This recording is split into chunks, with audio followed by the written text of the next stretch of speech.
Okay, so today I'm going to show you how to replace a Kirby belt, and this will apply to almost every single model with some slight variations to the look of the machine. But for the most part, this works for almost every model. So you first lift up your lens, then you're going to rotate this to belt off.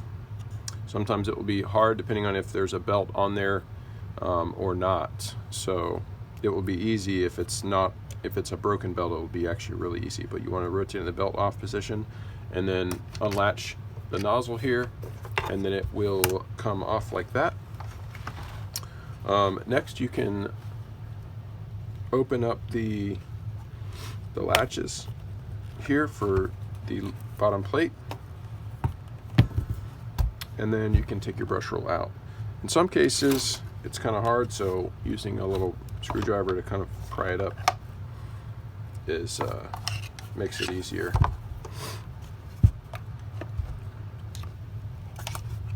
And this side's a little sticky. So here's the problem: broken belt. So we'll put a new belt in. First, I'm going to clean off all the hair of the brush roll. Most Kirbys, you can pull this end cap and make sure you have a good spinning, freely spinning bearing. If you don't, you would want to consider replacing the brush roll. So you can pull those off and check those bearings just to see if they're spinning freely.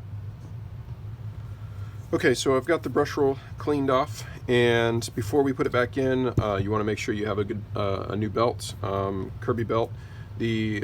All the Kirby models take that knurled inside style belt. The smooth ones are actually for the shampooer. So if you do want to support the channel, I can sell a 2-pack including shipping for 15 bucks. I know you can get them cheaper elsewhere, but like I said, if you wanted to support the channel, I appreciate that. If not, totally cool.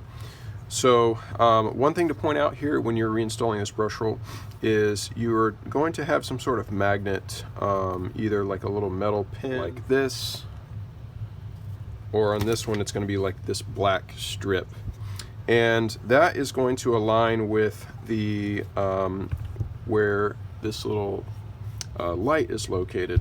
And on this side, basically it's a little magnet, and as the brush roll spins, it creates a little magnetic pulse, and it makes that light turn on, so it tells you if it's running.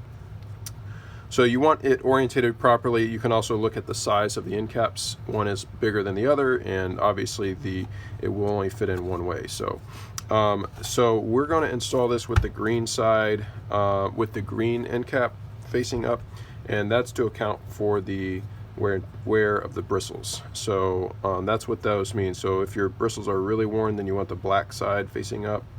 If it's new, then you want the red.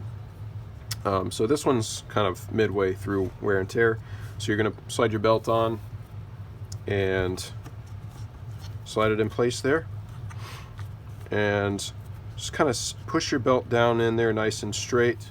You want to rotate this to the belt on position, and then you're going to re-rotate it, and if you can see it, you'll see that little hook grab the belt.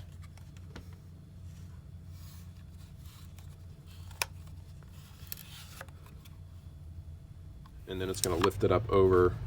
So now you want to have it in the belt off position, and then you can go ahead and put your base plate on. There's two little hooks right here and here. So you're just going to hook it onto the front, and then go and pull it onto the back, and then latch it. So then these little hooks right here are going to set onto these little pins here, and then it's going to pivot onto the nozzle. And it helps if it's all the way in the upright position. So in other words, if it's down, it's a little harder for you to do this. So you want it in the upright all the way up. So it's easiest to replace the belt that way. And then just latch it closed like that. Turn your belt, untwist this to belt on, and then you're done. And then test it out. Good to go. Thanks for watching. Hope it was helpful.